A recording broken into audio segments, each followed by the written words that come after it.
The NBA has a high level of parity this season. Is that a good thing for the league? Is the MVP race really going to wind up a two-man race? Plus, what are the major storylines heading into 2023? Happy New Year. This is Locked On NBA. You are Locked On NBA, your daily NBA podcast. Part of the Locked On Podcast Network, your team every day. Welcome to Locked On NBA, your daily source for all things NBA from the Locked On Podcast Network, your team every day. Thanks for making us your first listen. We appreciate you guys joining us wherever you are joining us, whatever platform. We're on Spotify and Apple Podcasts and Pocket Cast, which is the one I use that no one else seems to. We're also on YouTube, where you can catch a live version of the show. My name is Matt Moore. I'm the senior NBA writer for the Action Network, joined by David Ramil. He's the co-host of Locked On Heat. You can find him on Twitter at DRamil13. David, Happy New Year. We got lots to talk about as the NBA starts the 2023 calendar season, and we reach the halfway point of the season. How you doing? I'm doing great. Happy New Year to you, Matt, and to everybody tuning in. We're so grateful that you supported us through 2022 and looking forward to bigger and better things this year. We can only hope. All right, so on today's show, we're going to talk about a number of things. We're going to talk about parity in the NBA and what the status is of the league and whether or not this level of parity we're seeing this season is good or bad. We're going to talk about the MVP race, do a check-in on that. And, well, I'm here to tell you that I think it might just be a two-man race. And in the last segment, we're going to talk about what we think are going to be three major storylines that dominate 2023, the rest of the season, and going into the summer. We'll talk about all that and more on today's show. We begin with a conversation about NBA parity as we sit here around coming up on the halfway mark of the season as the calendar year turns. The NBA is filled with what I can only really be described as parity. In the Eastern Conference, there is a 6-game differential between the number one team in the East and the 6th seed. And that may sound like a lot, but it's actually really not given where we're at this point of the year. In the Western Conference, it's even tighter. The top team, the Denver Nuggets, are only 4.5 up on the 6th seed Sacramento Kings. There's a high level of parity. And when you get past really the top couple of teams, it gets even tighter. And throughout it, there just seems to be this kind of sense that on any given night, any team can lose to any other. Unprompted, and I promise I'm not making this up. This is genuinely what happened. I got 2 phone calls this week from NBA executives, and both of them unprompted had the same question for me, which is, what do you think is causing the parity this season? Is it that the bad teams are better, or is it that the good teams are worse, or is it a mix of both? Is it rest management? Is it that teams just aren't simply playing their guys enough for it to be there? What's kind of the secret to this? Because in a year where we really thought there would be a high level of disparity given the draft prospects that are in this draft, it hasn't really worked out that way. Even the really terrible teams like the Houston Rockets, they're at 10-26, and certainly that's bad, but they're only like 8 games out of the play-in tournament, and while they're not going to make it, obviously, that's still not as wide of a gap as we've seen in previous seasons. So we'll talk about this from a couple of different angles, but David, I want to start you there. When we look at parity and the causes for it this season, do you think it's more about how there's been a lot of discussion of how a lot of teams are quote-unquote mid this season, as the kids say, or do you think it's that the bad teams are better, or do you think it's about rest management? What do you ascribe the parity this season to?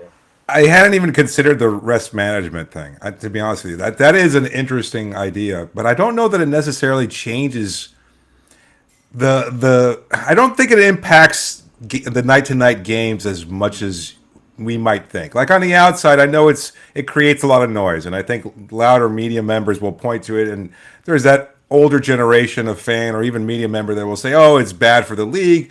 Back in my day, players never rested, et cetera, et cetera. Well, players back in your day broke down after 6 or 7 seasons too. So there has to be some kind of way of balancing that out. Having said that, I didn't really consider this even going into this conversation. I knew we would be talking about parity. I did not think that rest or load management or whatever you want to call it was going to be as much of a factor in determining why there has been so much even or parity between teams. I would say there's no powerhouse in the league. And I think that's the biggest reason. There's no one team that is just absolutely dominant. And I think there's a similarity in styles of play, too, that makes things pretty generic across the board. There are variations, fluctuations. There's talent more or less across every team, and there's greater talents on some team that can implement those systems more effectively. And yeah, again, there are slight changes here and there based on that personnel. But I would say that's more, at least to me, the bigger reason why there might be more parity this season than there has been recently. I have a super galaxy brain take. So Let's take it. Let's hear it. Put on your third eye goggles and get out your Kyrie Irving jersey, and we'll go ahead and go to conspiracy school. This is actually just like a really complicated one, which is, to me, this is all about COVID. It honestly is all about COVID. What you have is you have 3 prior seasons stacked on top of each other with short off seasons that really wore down the elite teams in this league. If you look at the calendar years, the major guys at the top have played more minutes than in normal seasons previously. Now, you combine that with rest management and our ability to tell when guys are fatigued beyond just them saying, I feel tired. We have biometrics now, which give us an indication of like, hey, how are you feeling? How is your body responding from a purely analytic standpoint? And I think that impacts the rest as well. But on top of that, we had our first full off season in really 3 seasons since the start of the pandemic. And what you saw over the summer was so many guys excited to play basketball again, coming in better shape, working out all summer, playing in these pro-ams, playing in Eurobasket. And there was a real excitement and a sense of rejuvenation for having an actual offseason to recover and then get themselves back in shape, start playing basketball again. I think the level of play this season has been very high. I think the teams at the top don't have as much in the tank, because oftentimes these teams are the ones that are making multiple playoff runs over multiple seasons. I think we're seeing that with Miami. I think we're seeing that with Phoenix. I think we're seeing that with Golden State. I think we're seeing that consistently, that there is this disparity where the teams that have made playoff runs don't have as much energy night to night, and the teams that have had long layoffs because they were non-playoff teams have more energy and are really going at you. Players have actually talked about this season, that like, look, if Houston plays hard, like Orlando plays hard. Like these guys are not, and especially before we get to the midway point of the season when teams really start to shift towards draft positioning and guys start missing time with sore hamstrings, etc. You see this a lot. If you want the numbers on this, if you're like, well, how do I really know that this is real? I got 2 numbers for you. All right. Before 2003, before this season, when teams faced an opponent that was under 500 at the time of the matchup, they won 59% of the time. That could be teams under 500 that face other teams that are worse, whatever. Teams that faced sub 500 teams won 59% of the time. This season, it's just 53%. It's a 6% differential. That's a massive change when you're talking about what should be easier wins. I looked at 40%. Before this season, if you faced a team that had a winning percentage below 40%, they won 64% of the time. This season, it's just 55%. That's a wild drop off. And we're seeing this. Now, how this plays out over the course of the next half of the season will be interesting, especially as teams start to realize, like, okay, this isn't our year. The draft is loaded. Probably time to reposition. Right. But I do think with the play-in tournament and everything else, it is pretty fascinating, and it makes for this kind of idea that it really truly is on any given night. And we see this night to night, not just with the bad teams. When guys are resting players, or guys are out with injury, teams are getting wins, and often versus very good opponents. I think it makes for a lot more of a chaotic, unknowable night to night. I guess my follow-up question for you, David, is before we go to break is, do we think that this parity is a good thing or a bad thing for the league? I think a lot of that, and that's where I was kind of thinking when we were approaching this segment, is that it depends on where your interests lie on the fandom spectrum. For your more hardcore fans, I think the interesting thing is seeing which of these teams winds up pulling away from the rest. From your peripheral fan, I think that's the concern of the league, is that there is no powerhouse. We've seen even when Miami took over, when they were the most dominant team during the Big Three era, when Golden State took that next level with LeBron and his Cavs, those dynastic type teams tend to draw more interest from your peripheral fan, and I think that's a concern there, that they don't have that. And I think, again, the more casual fan will say, oh, well, there's no real reason for me to tune in here. I'm not really interested in the league until the playoffs and things of that sort. But I think there's something to be said about the fact that almost any team can win on any night. It makes things more interesting if you're heavily invested on the night-to-night success of the league. I just don't think that there's a large swath of fans that is that heavily invested, and that's why there's a problem with it. I don't mind it personally, but again, this is my job. This is what I love to do. I love basketball, and so I don't think I represent probably maybe 5-10% of the basketball fandom across the world, and so that's why there's a problem with parity. I just it just doesn't attract your more casual fan until they see those bigger names, especially if those big names, as you alluded to, might be resting on any night-to-night basis. And I think a lot of this gets into how the league markets itself. That to me is where it comes, because I'm with you in that I love parity. This is the league I've always dreamed where no one's great. It's amazing. I want everyone to be middle ground and it come down to matchups and who has it on any given night. But if we talk about it from the league's perspective, they've always marketed themselves behind the idea of like superstars and dominant teams and dynasties.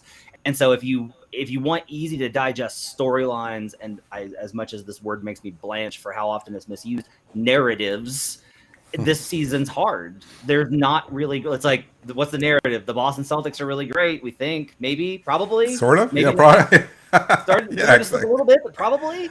And even those superstars, they're not like household names. Nobody really knows what a Tatum or Brown is. Giannis is that guy, and they're the jury's still out on what he can do, and nobody's really interested. Nobody can even pronounce his name in Middle America, et cetera, et cetera. So which is.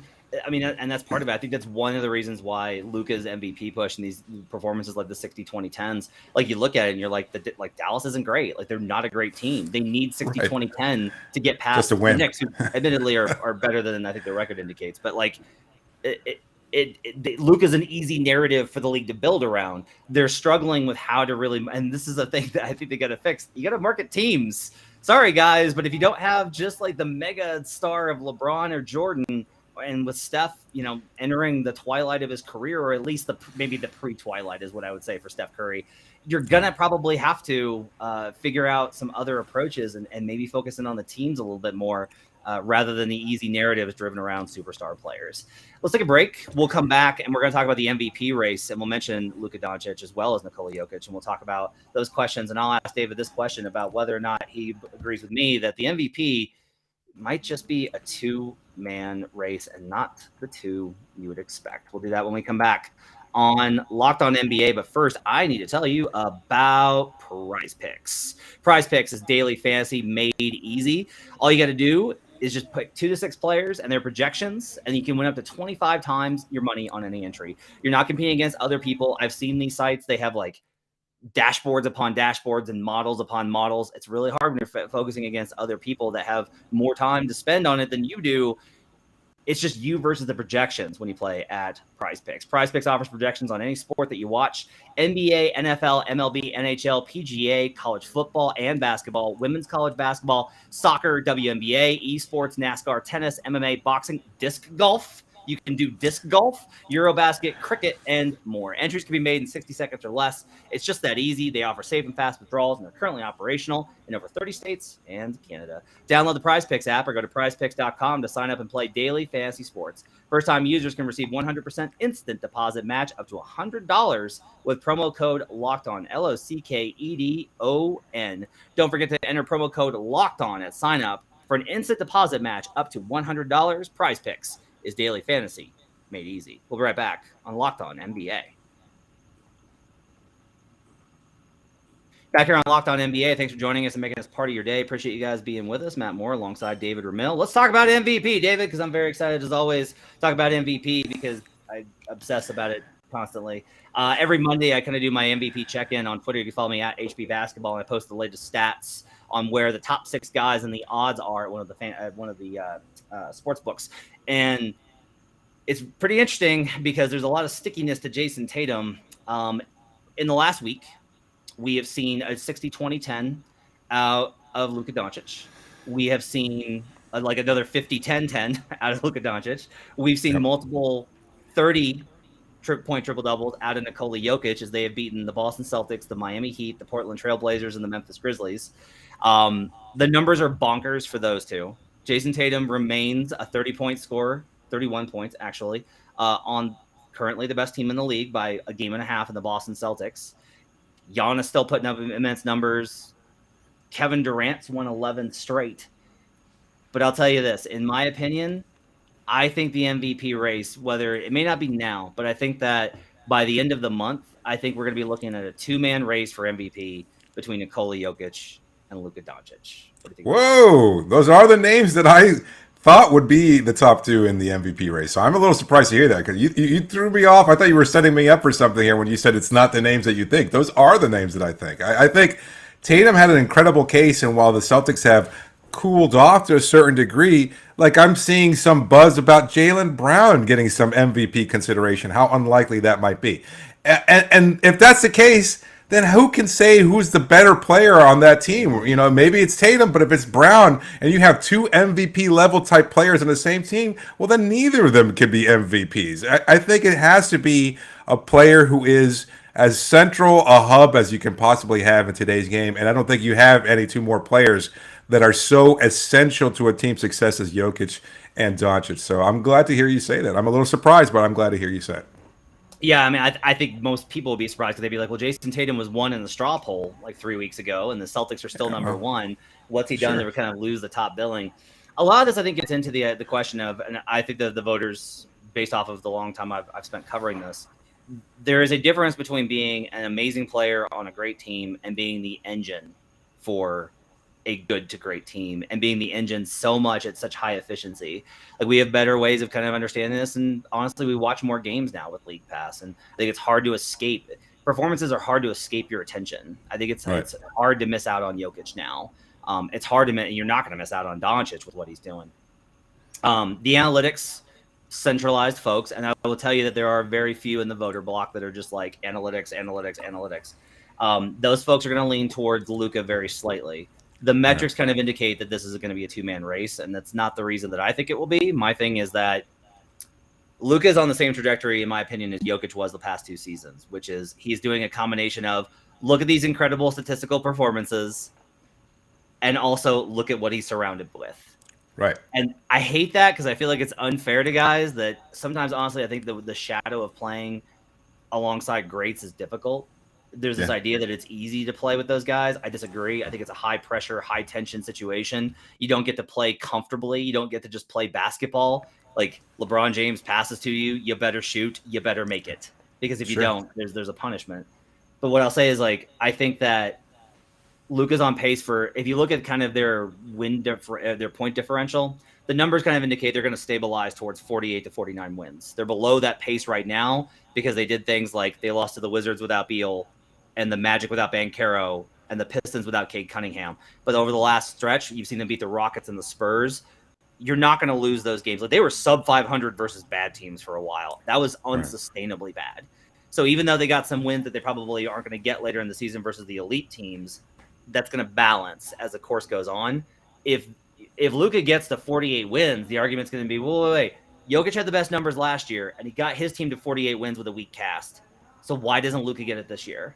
The argument for Jokic is that he's still, I don't know how. I watch it every night. I'm in Denver. I watch these games. David, I do not understand how he does this. His usage is lower than everybody else's in this race by a considerable margin. And it's just like, oh, well, they're going to not double me tonight, so I'm going to score 40. Oh, they're going to double me, so I'm going to drop 15 assists. Like, there's no answer. I don't know what to do with him at this point. And so it's really kind of incredible. If I'm wrong, isn't that go ahead?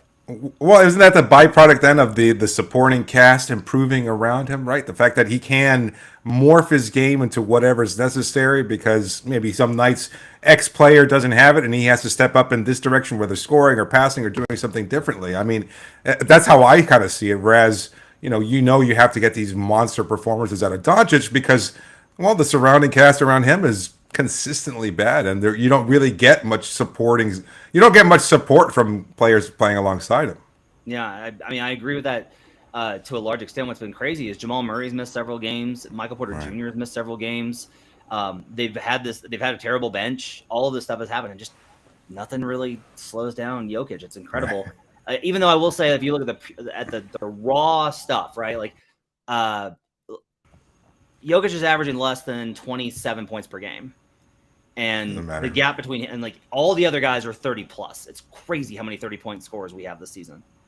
So if we talk about just the very basic box stuff, and like I'm willing to listen to that conversation. I'm willing to be like, look, points matter, and these guys are scoring 35, and that's hard. Fair argument. If I'm wrong, and this isn't a two-man race, what's the third name? I'll give you one more. What's the third name that you want to put into the conversation?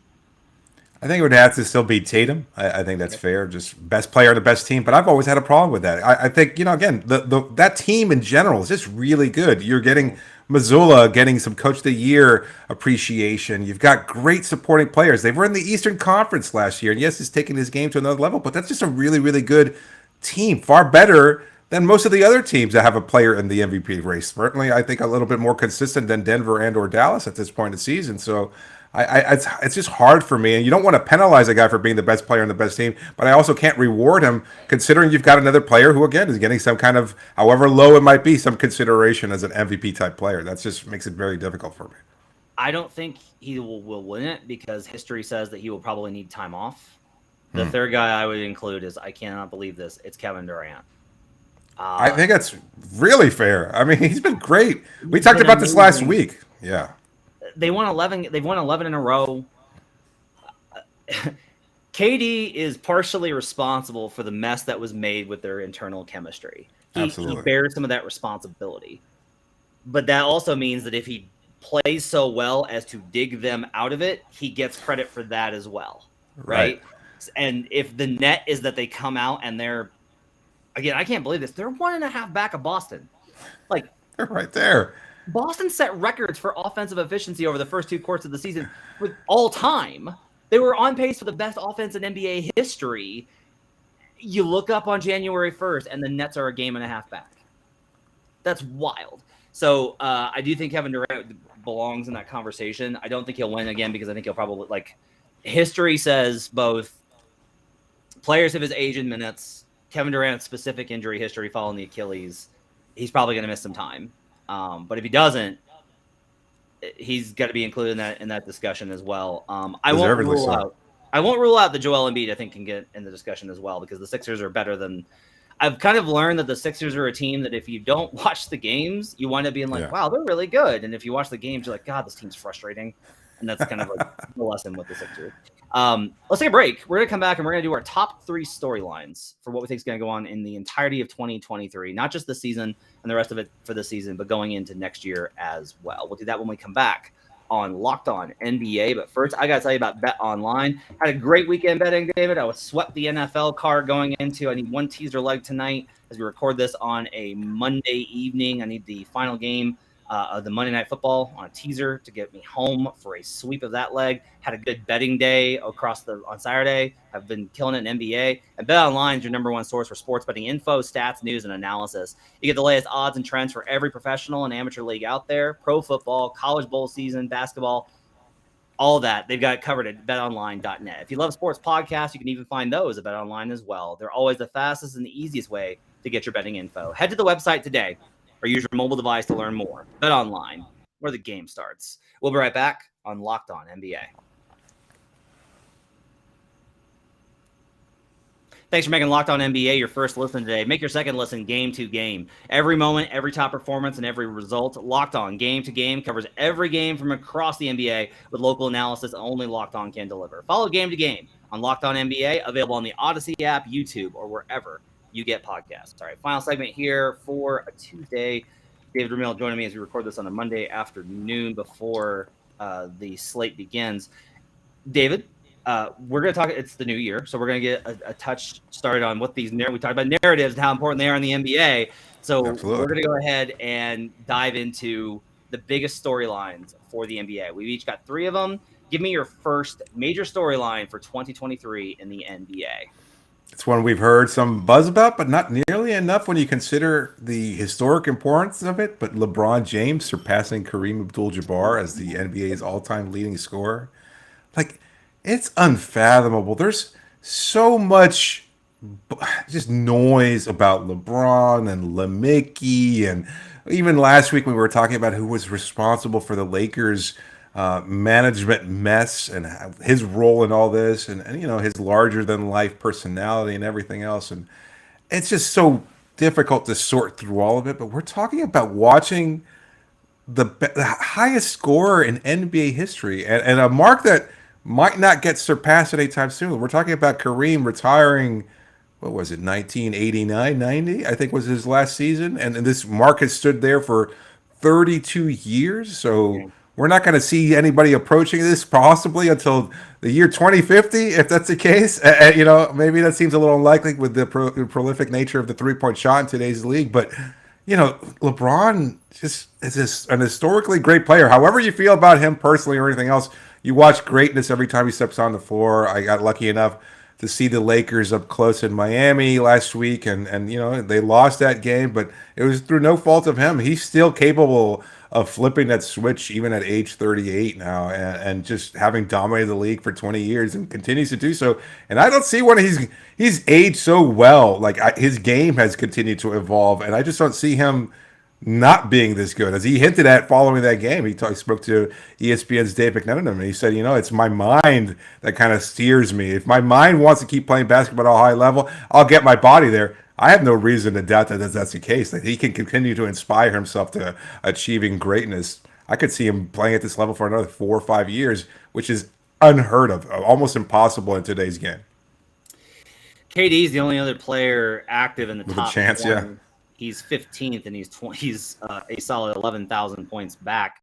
Yeah, I never thought that record would get broken just because Kareem played for so freaking long, and it was just, who would have the endurance, who would have the ability, and there's a lot of things that LeBron's legacy will encompass, and I do think about this kind of often. That he talked about this the other day, and it was, in typical LeBron fashion, he was also taking shots at the front office, and that's LeBron. It's what I say about LeBron is it's always both. It's never one of the. He's not an angel. He's not a demon. Like there's always it's both sides of the coin at all times with him. Yeah. But one of the things he talked about is how much he loves basketball. You have to.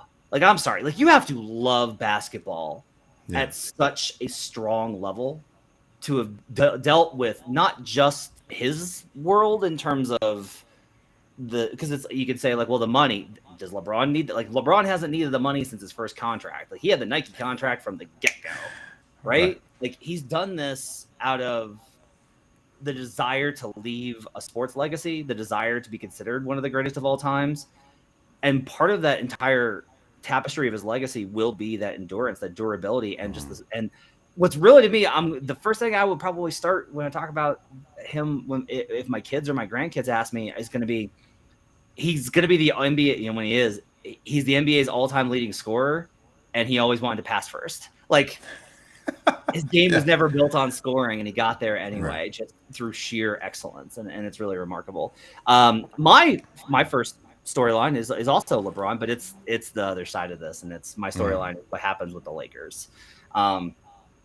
Whether it's a front office shakeup, the result of a power struggle between Clutch Sports and ownership, a trade involving Anthony Davis, Russell Westbrook, LeBron James, or all three. By the end of 2023, the Lakers will not look the same. There's no way that this is sustainable. LeBron won't tolerate it. The Lakers know it's untenable. Everyone feels stuck. Everyone feels helpless. And there's too much power and money circulating in that particular pot for it to stay stable. Certainly it's possible I'm wrong and that everything works out and there's a magical run. AD comes back healthy and they make a magical run to the finals. But the more likely scenario is that there is more tumult, that there is more drama, and that ultimately this results in someone's getting fired or someone's getting traded. And I don't know how that's going to work out, but to me, that's the biggest storyline for 2023, given the importance of the Lakers in the league and the importance of LeBron James to the game. So that's more of a prediction than anything else, and it's an interesting one. I mean, it does, we're talking about engines, right, in terms of the context of a team, but the Lakers, the most popular team on the planet, and they need to be good, and they haven't been consistently good even since LeBron left. Missing the playoffs far too often. You're missing, again, we're talking about in terms of parity too. All these themes connecting, how interesting. And when you're a peripheral fan and you turn on the playoffs, oh, no Lakers, no LeBron James. I remember he used to be pretty good. No Anthony Davis. He used to be in commercials. Those names matter. Those names have to be in the playoffs in order to continue that sustainable success for that peripheral fan to continue to draw them in April and May over the course of that long NBA season. And without them, that's a dangerous game to play. The NBA doesn't certainly want to play it. So, I mean, you're right. Some heads are going to roll. Some moves are going to be made. They have to be in order to continue having some success in Los Angeles. What's your second storyline for 2023? I think it's going to be the busiest NBA trade deadline that we've seen in quite a number of years because of that parity. Again, I think it's going to be so many teams that are right there.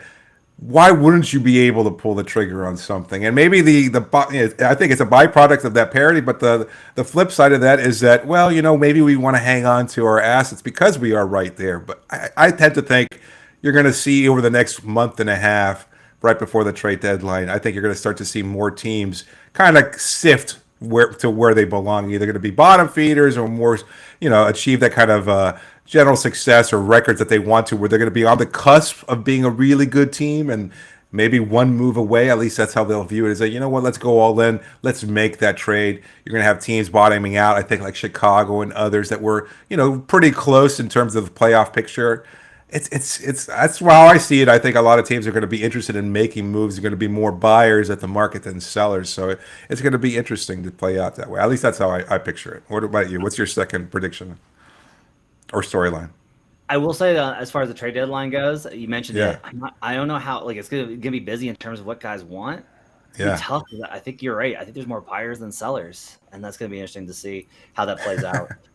My second storyline. Could it be like the Lakers then? Could they be like just rampant selling and just get rid of all three players somehow at the trade deadline? I mean, that would be interesting, right? It would be wild, but I don't think that happens this year. My second storyline is simply it's just one name, 2 words, one name. Victor Wembanyama. Yeah, same here. Wemby's going to completely dominate this entire year. The rest of the NBA season for a lot of teams is going to be built around the prospect of can you get, and then how do you build around Victor Wembanyama? There will be questions about his health, even as he dominates across the pond. He will be profiled endlessly. He will be scrutinized endlessly. We're going to see the same thing that we see with all great prospects, which is the ramp up of how awesome he is. And then we're going to get to June 1st, and it's going to be like, well, that ankle. I just don't know if he's tough enough. I don't like his shot mechanics, and those types of things. Meanwhile, like every player in the league that has seen him is just like, I'm terrified of this person. Like, how am I going to defend that? Yeah, well, I don't want to play this guy ever. Like, I really hope that he winds up on my team or not in my division at least. And then next year, his debut will be the most anticipated. I can't imagine what Summer League is going to be like if he plays in Summer League and he's available. It's going to be an absolute madhouse when and if he doesn't, imagine the stories then, the narratives that you hate so much. Come on, like he doesn't play already. He's a bust. He's hurt. Can't play. And look, it's unfair to make Victor the entire storyline, given how much depth there is in this draft with Scoot Henderson, Amin Thompson, Nick Smith out of Arkansas. Like, there's a lot of players that are going to be great. Like, every draft person I talk to, the smart folks that I've come to rely on, are like, yeah, there are, like, you are going to be able to find all-stars way deeper in this draft potentially than in most drafts. You're not going to be getting to 10, 11, 12, 13 and be like, well, you just want a solid role player. Those guys will be there too, but there's like real star potential deep into this draft, and it's going to be a big one for teams in that respect. And again, that may impact the trade market. But Victor Wembanyama, I think, is going to be the biggest storyline of as far as the draft, one of the biggest storylines of 2023. What's your third and final storyline? That was it. It's watching, again, parity, watching what teams, 8-9 games separating the bottom of the conference from, the play-in tournament. Do you buy all in? Do you say, you know what, we're moving towards the draft sweepstakes here. We're going to try and shoot our shot as best as we possibly can, seeing how that plays out. Again, do you trade away whatever good players you might have? You're the Detroit Pistons, right? Do you make a move? Do you start trading away players in the hopes of getting even worse and locking in the possibility of drafting him first? I could see that being a very likely possibility. So it's going to be interesting. What's your third then, since we're already used up my 3? My third and last one is actually a non-basketball storyline, and it's the evolution of the NBA media rights. The media rights deal ends after 24-25, and so we're still looking at another 2 years before the conclusion of that deal. However, the NBA is facing a little bit of a crisis. There's a lot of talk. There's been a report that Bally's is facing some financial issues, and that could wind up impacting the availability of teams in their local market. Already, Denver is blacked out. Dallas is blacked out. This is an ongoing issue around the league. Meanwhile, you just saw the NFL ink a multi-billion-dollar deal with YouTube to broadcast their games on Sunday Ticket. That's the future of all sports programming, is going to be finding an online provider to stream it.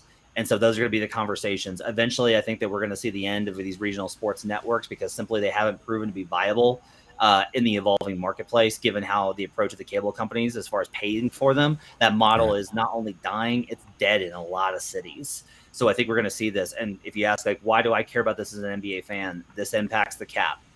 And if this impacts the cap, this opens up the door. Guess what happened the last time that we had a major cap spike?